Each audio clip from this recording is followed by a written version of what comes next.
नमस्कार दोस्तों। संचयन नामक पुस्तक से जो कि क्लास 10th गुरदयाल सिंह की रचना है सपनों के से दिन।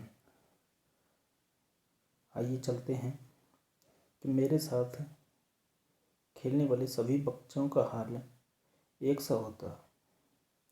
नंगे पांव, फटी मैली सी कच्छी और टूटे बटनों वाले कई जगह से फटे कुर्ते और बिखरे बाल। जब लकड़ी के ढेर पर चढ़कर खेलते, नीचे को भागते तो गिरकर कई तो जाने कहाँ कहाँ चोट खा लेते और पहले ही फटे पुराने कुर्ते तार तार हो जाते।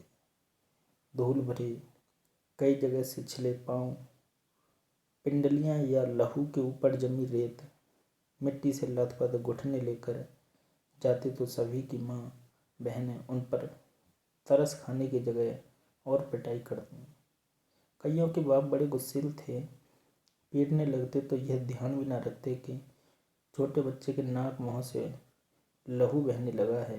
लहू में होता है खून, या उसके कहाँ चोट लगी है।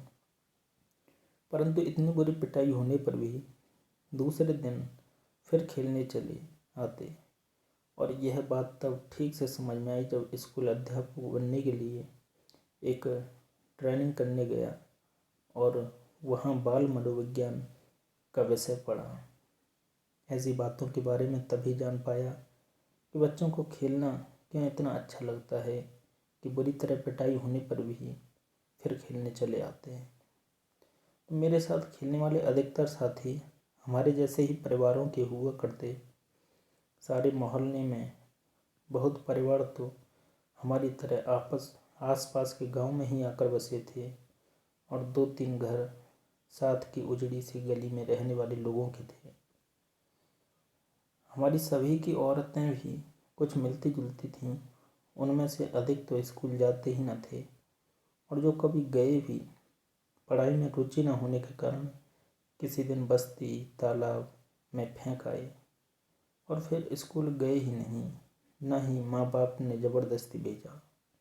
यहाँ तक कि परचूनिये आड़तिये भी अपने बच्चों को स्कूल भेजना जरूरी न समझते, क्योंकि उन्हें क्या अपने काम धंधे से फुर्सत नहीं मिलती थी और बच्चों को भी काम पर लगा लिया करते।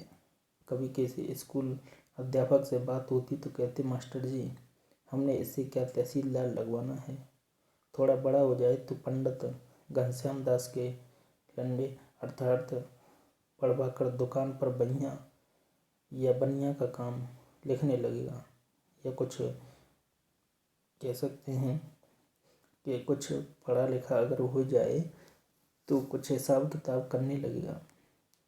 पंडित 6-8 महीने में लगे लंडे और अर्थात हिसाब किताब लिखने की पंजाबी प्राचीन लिपि होती है लंडे, वहीं मुनिमी का काम भी सिखा देगा। वहाँ तो अभी तक अलिफ बे जीम चा भी सीख नहीं पाया वह है, अर्थात कुछ भी नहीं सीख पाया। तो इस प्रकार से वार्तालाप होती है। तो गुरदयाल सिंह जी कहते हैं, वर्णन करते हुए आगे, कि हमारे आधे से अधिक साथी राजस्थान हरियाणा से आकर मंडी में व्यापार या दुकानदारी करने आए परिवारों से थे। जब वह छोटे थे तो उनकी बोली कम समझ पाते और उनके कुछ शब्द सुनकर हमें हंसी आने लगती, परंतु खेलते तो सभी एक दूसरे की बात खूब अच्छी तरह समझ लेते। पता भी नहीं चला कि लोकोक्ति अनुसार यह खेहड़ दे दिन चार कैसे कब बीत गए, अर्थात वो दिन जो कब बीत गए यह पता भी न चला। हम में से कोई भी ऐसा न था जो स्कूल के कमरे में बैठकर पढ़ने को कैद न समझता हो। कुछ अपने माँ बाप के साथ जैसा भी था काम कराने लगे। तब क्या था, बचपन में घास अधिक हरी और फूलों की सुगंध अधिक मनमोहन लगती है। यह शब्द शायद आधी सदी पहले किसी पुस्तक में पढ़े थे, परंतु आज तक याद है। और याद रहने का कारण यही है कि यह वाक्य बचपन की भावनाओं, सोच समझ के अनुकूल होगा, परंतु स्कूल के अंदर जाने से रास्ते के दोनों ओर जो आलियार के बड़े ढंग से कटे छांटे झाड़ उगे थे, जिन्हें हम डंडियाँ कहा करते थे, उनमें नीम के पत्तों जैसे पत्तों की महक आज तक भी आंख मूंद कर महसूस कर सकता हूँ। तो उन दिनों स्कूल के छोटी क्यारियों में फूल भी कई तरह के उगाए जाते थे, जिनमें गुलाब, गेंदा और मोतियों की दूध सी सफ़ेद कलियां हुआ करती थीं। ये कलियां इतनी सुंदर और खुशबूदार होती थीं कि हमें चद्दू चपड़ासी से आंख बचाकर, जिसका नाम था, तो उससे आंख बचाकर कभी कभार एक दो तोड़ लिया करते थे।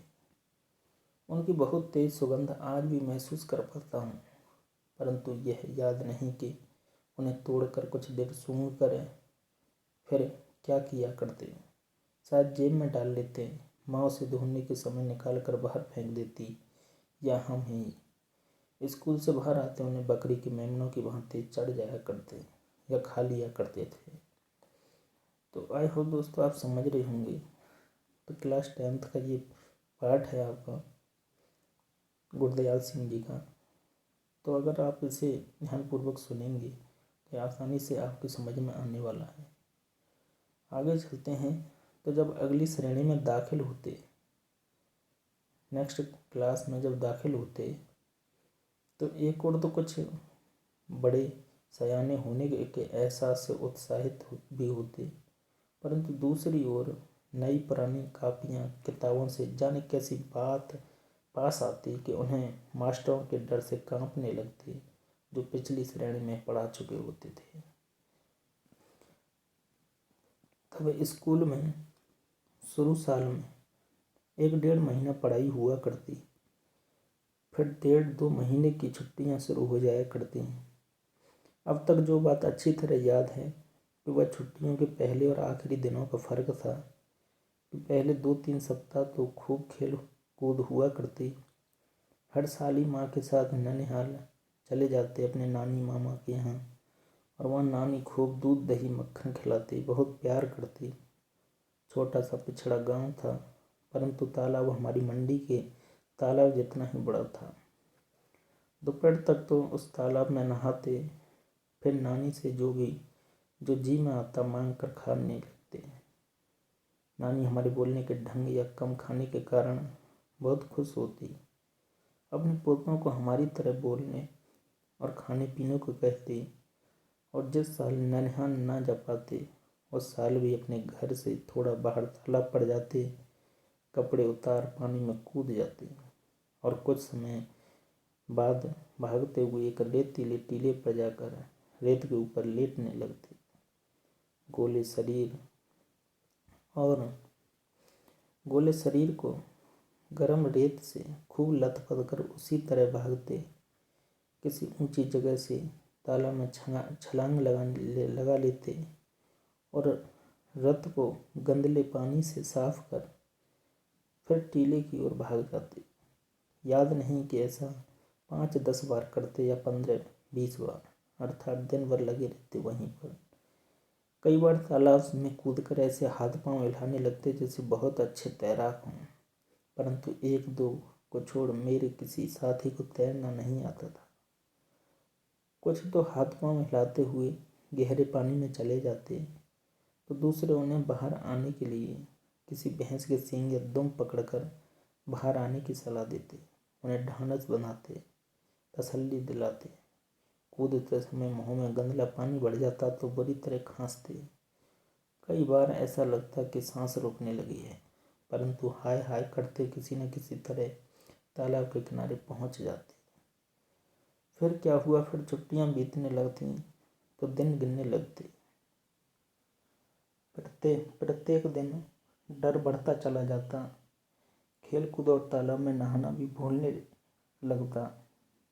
मास्टरों ने जो छुट्टियों में करने के लिए काम दिया होता उसका हिसाब लगाने लगते। जैसे हिसाब के मास्टर जी 200 से कम सवाल भी ना बताते। मन में हिसाब लगाते कि यदि 10 सवाल रोज निकालें तो 20 दिन में पूरे हो जाएंगे।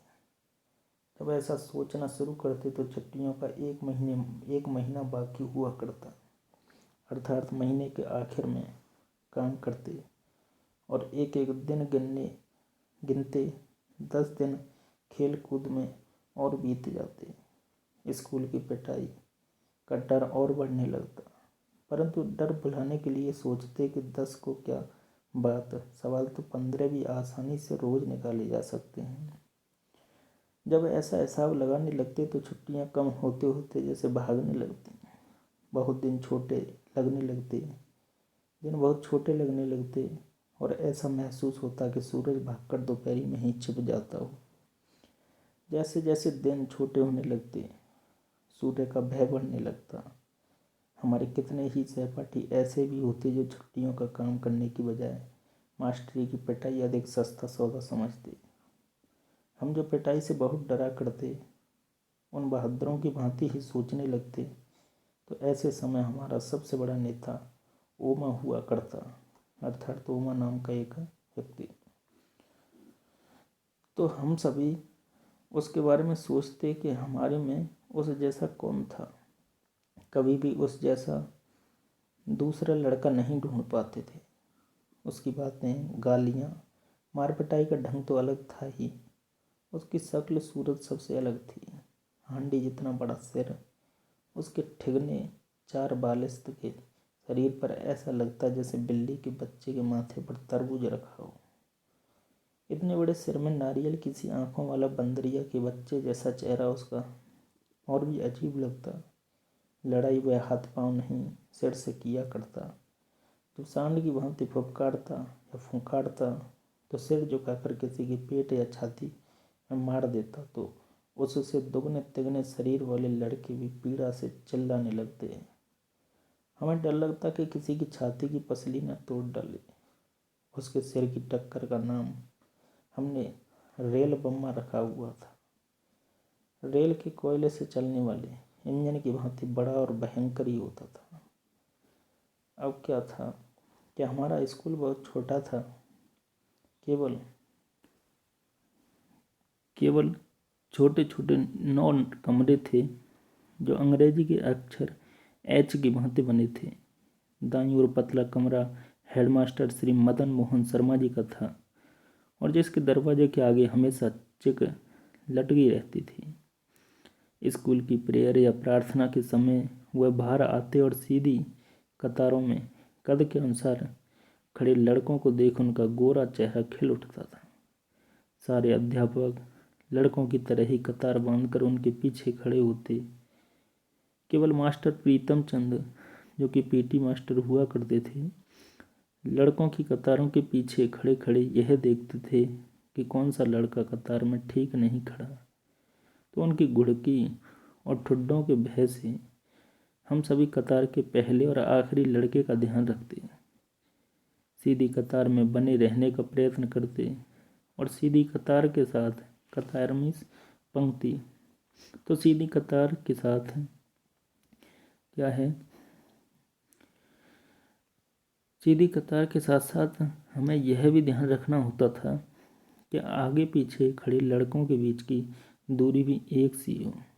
सभी लड़के उस पीटी से बहुत डरते थे, क्योंकि उन जितना सख्त अध्यापक न किसी ने देखा न सुना था।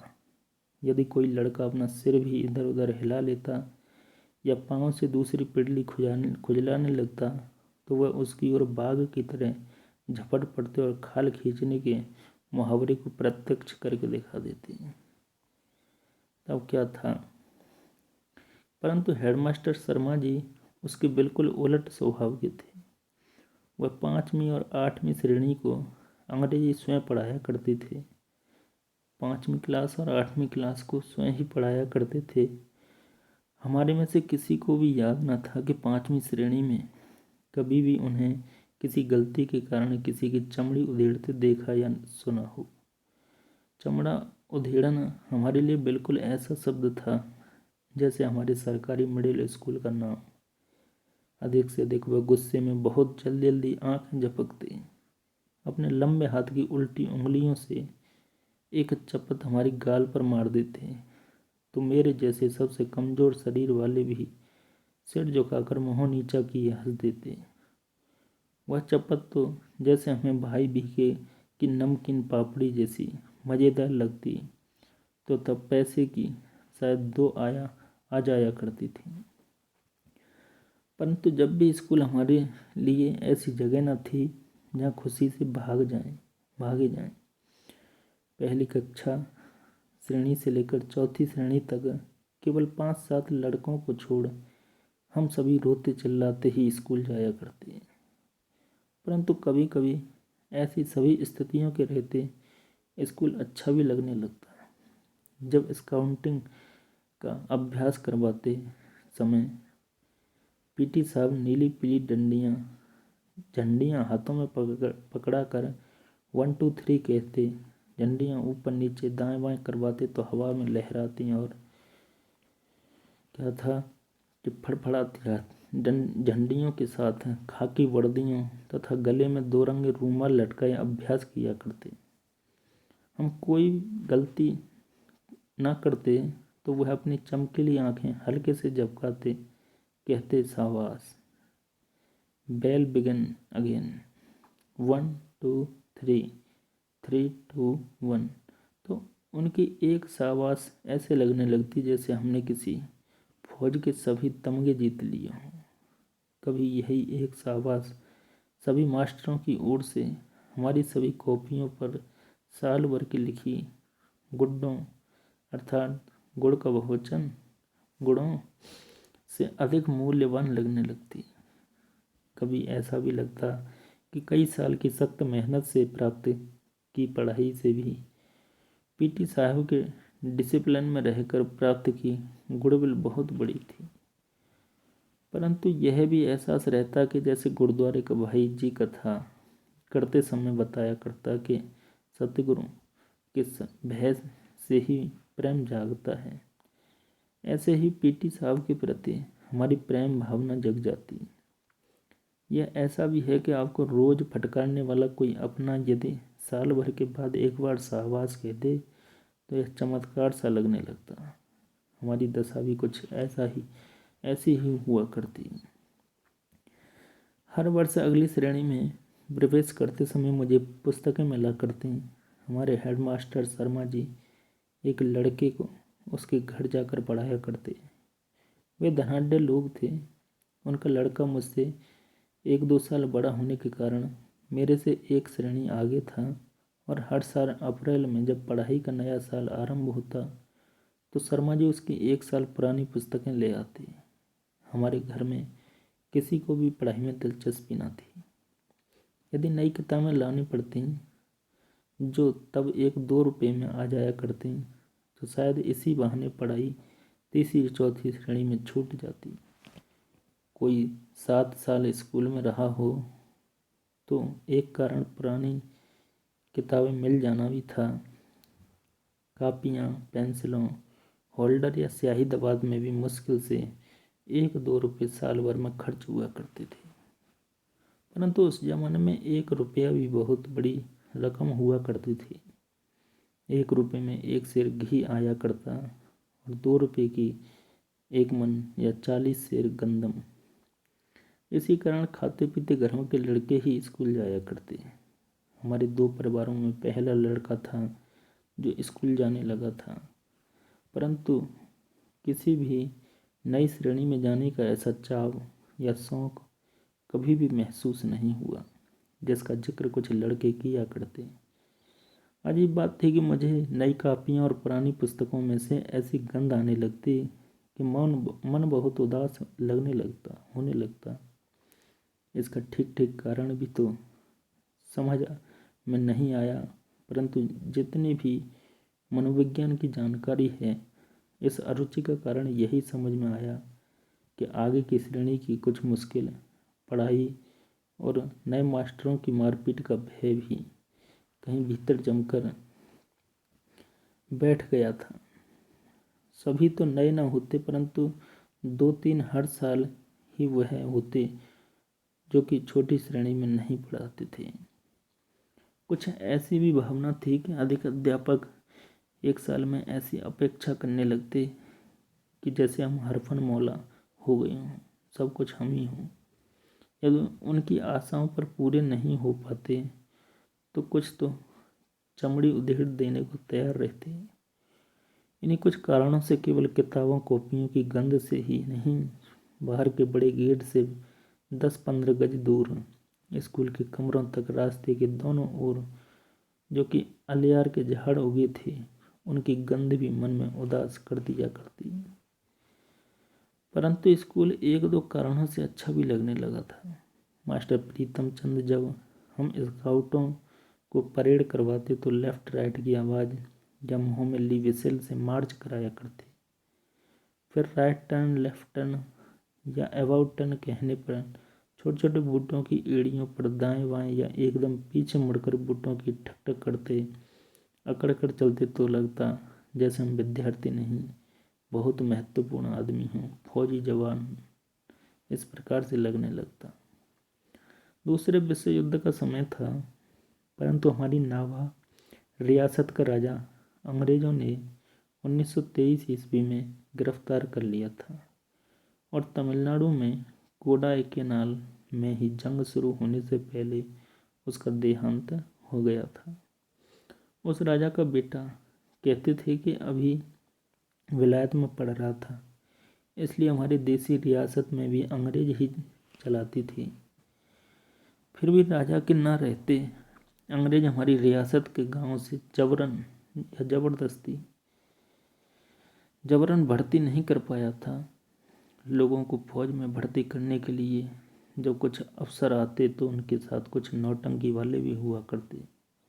वे रात को खुले मैदान में सामियाने लगाकर लोगों को फौज की सुख आराम बहादुरी के दृश्य दिखाकर आकर्षित किया करते। उनका एक गाना अभी भी याद है। कुछ मस्खरे थे उनके, अजीब सी वर्दियाँ पहने और अच्छे बड़े फौजी बूट पहने गाया करते कि भर्ती हो जा रे रंगरूट, भर्ती हो जा रे, अठे मिले से टूटे लीतर, उठे मिलंदे बूट, भर्ती हो जा रे रंगरूट, अठे पहन से फटे पुराने और उठे मिलेंगे सूट। अर्थात तो वो कहते कि तुम फौज में भर्ती हो जाओ, इधर तो तुम्हें कुछ नहीं मिलता। अगर तुम फौज में भर्ती हो गए तो उधर क्या है, तुम्हें पहनने को बूट मिलेंगे, जूते मिलेंगे। इधर तुम फटे पुराने कपड़े पहनते हो तो उधर तुम्हें क्या मिलेगा, सूट मिलेगा। तो इसी प्रकार से वो उन्हें कहते कि भर्ती हो जा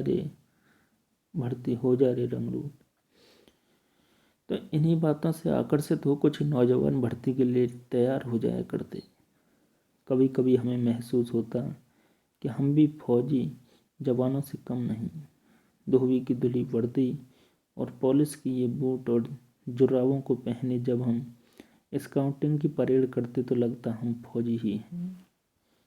मास्टर प्रीतम चंद को स्कूल के समय में कभी भी हमने मुस्कुराते या हंसते न देखा था। उनका ठिकाना कद, दुबला पतला परंतु गठीला शरीर, माता के दागों से भरा चेहरा और बाज सी तेज आंखें, खाकी वर्दी, चमड़े के चौड़े पंजों वाले बूट, सभी कुछ ही भयभीत करने वाला हुआ करता। उनके बूटों की ऊंची एड़ियां के नीचे भी झुर्रियां लगी रहती, जैसे तांगे के घोड़े के पैरों में लगी रहती। अगले हिस्से में पंजों के नीचे मोटे सिरों वाले कील ठुके होते। यदि वह सख्त जगह पर भी चलते तो खुरियों और कीलों के निशान वहाँ भी दिखाई देते। हम ध्यान से देखते, इतने बड़े और भारी बूट पहनने के बावजूद उनके टखनों में कहीं मोच तक नहीं आती थी। उनको देखकर यदि घर वालों से बूटों की मांग करते तो माँ बाप यही कहते कि टखने टेढ़े हो जाएंगे, पैर टेढ़े हो जाएंगे, सारा उम्र सीधे न चल पाओगे। तो मास्टर प्रीतम चंद से हमारा डरना तो स्वाभाविक था ही, परंतु हम उनसे नफरत भी करते थे। कारण तो उसका मारपीट था। हम सभी को, जो मेरी उम्र के हैं, वह दिन नहीं भूल पाया कि जिस दिन वह हमें चौथी श्रेणी में फारसी पढ़ाने लगे थे। हमें उर्दू का तो तीसरी श्रेणी तक अच्छा अभ्यास हो गया था, परंतु फारसी तो अंग्रेजी से भी मुश्किल थी। अभी हमें पढ़ाते 1 सप्ताह भी न हुआ होगा कि प्रीतम चंद ने हमें एक शब्द रूप याद करने को कहा और आदेश दिया कि कल इसी घंटी में जवानी सुनाएंगे।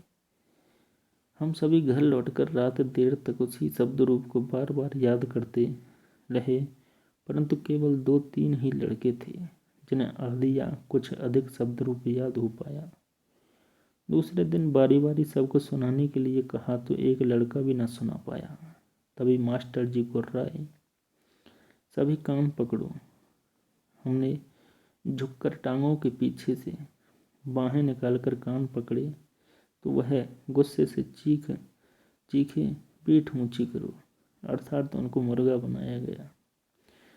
पीठ ऊंची करके कान पकड़ने से 3-4 मिनट में ही टांगों में जलन होने लगती थी।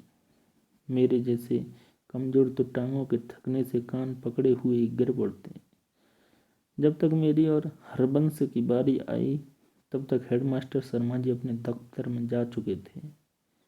जब हमें सजा दी जा रही थी तो उसके कुछ समय पहले शर्मा जी स्कूल के पूर्व की ओर बने सरकारी अस्पताल में डॉक्टर कपला से मिलने गए थे। वह दफ्तर के सामने की ओर चले आए। आते ही जो कुछ उन्होंने देखा वह सहन नहीं कर पाए। शायद यह पहला अवसर था कि वह पीटी प्रीतम चंद की उस बर्बरता को सहन न कर पाए। बहुत उत्तेजित हो गए थे। What are you doing? Is it the way to punish the student of 4th class? Stop it at once. हमें तब अंग्रेजी नहीं आती थी, क्योंकि उस समय 5वीं श्रेणी से अंग्रेजी पढ़नी शुरू की जाती थी। परंतु हमारे स्कूल के साथ में 8वीं श्रेणी के लड़कों ने बताया था कि शर्मा जी ने कहा था कि क्या करते हैं, क्या चौथी श्रेणी को सजा देने का यह ढंग है? इसे फौरन बंद करो। तो शर्मा जी गुस्से से कांपते बरामदे से ही अपने दफ्तर में चले गए थे। फिर जब प्रीतम चंद कई दिन स्कूल नहीं आए तो यह बात सभी मास्टरों की जुबान पर थी कि हेडमास्टर शर्मा जी ने उन्हें मुअत्तल करके अर्थात निलंबित करके अपनी ओर से आदेश लिखकर मंजूरी के लिए हमारी रियासत की राजधानी नावा भेज दिया। वहाँ हरजीलाल नाम के महकमाए तालीम, जो कि शिक्षा विभाग हुआ करता था, उसके डायरेक्टर थे जिनसे ऐसे आदेश की मंजूरी आवश्यक थी। उस दिन के बाद यह पता होते हुए भी कि पीटी प्रीतम चंद को जब तक नावा से डायरेक्टर बहाल नहीं करेंगे तब तक वह स्कूल में कदम नहीं रख सकते। जब भी फारसी की घंटी बजती तो हमारी छाती धक धक करते फटने को आती। परंतु जब तक शर्मा जी स्वयं या मास्टर नौहरिया राम जी के कमरे में फारसी पढ़ाने न आ जाते तो हमारे चेहरे जो होते मुर्राए मुरझाए रहते। फिर कई सप्ताह तक पीटी मास्टर स्कूल नहीं आए। पता चला कि बाजार में एक दुकान के ऊपर उन्होंने जो छोटी छोटी खिड़कियों वाला चौबारा किराए पर ले रखा था वहीं आराम से रह रहे हैं। और कुछ 7वीं 8वीं के विद्यार्थी हमें बताया करते कि उन्हें मुअत्तल होने की रत्ती भर भी चिंता नहीं थी, अर्थात निलंबित करने की उन्हें रत्ती भर भी चिंता नहीं थी, कुछ भी चिंता नहीं थी। पहले की तरह ही आराम से पिंजरे में रखे 2 तोतों को दिन में कई बार भिगो कर रखे बादामों की गिर्रियों का छिलका उतार कर उन्हें खिलाते, उनसे बातें करते रहते हैं। उनके वे तोते हमने भी कई बार देखे थे। हम उन्हें बड़े लड़कों के साथ उनके चौबारे में गए थे, जो लड़के पीटी साहब के आदेश पर उनके घर का काम करने जाया करते। परंतु हमारे लिए यह चमत्कार ही था कि जो प्रीतम चंद बिल्ला मार मार कर हमारी चमड़ी तक उधेड़ देते, वह अपने तोतों से मीठी मीठी बातें कैसे कर लेते थे? क्या तोतों को उनकी दहकती बुरी आंखों से बह न लगता था? हमारी समझ में ऐसी बातें तब नहीं आती थी। बस एक तरह ने अलौकिक ही मानते थे। इस प्रकार से जो गुरु दयाल सिंह का जो पाठ है आपका वह कंप्लीट हुआ। इसमें जो क्वेश्चन आंसर हैं कि कोई भी भाषा आपसी व्यवहार में बाधा नहीं बनती, पाठ के किस अंश से ये सिद्ध होता है। तो कोई भी भाषा अगर होती है तो जब आपसी व्यवहार में बाधा नहीं बनती है, इसके कारण होते हैं कि वह भाषा क्या है, सरल सुबोध होती है और अच्छे प्रकार से समझने वाली समझाने वाली बनती है। तब वह भाषा जो होती है व्यवहार में बाधा नहीं लाती है। नेक्स्ट, पीटी साहब की शाहबाज फौज के तमगों से क्यों लगती थी। तो आई होप दोस्तों आप पाठ को समझ गए होंगे। इनका स्क्रीनशॉट लेके आप इन क्वेश्चनों के आंसर देने की कोशिश करें। फिर भी अगर नहीं आए तो कमेंट बॉक्स में लिखें, कमेंट करें। धन्यवाद।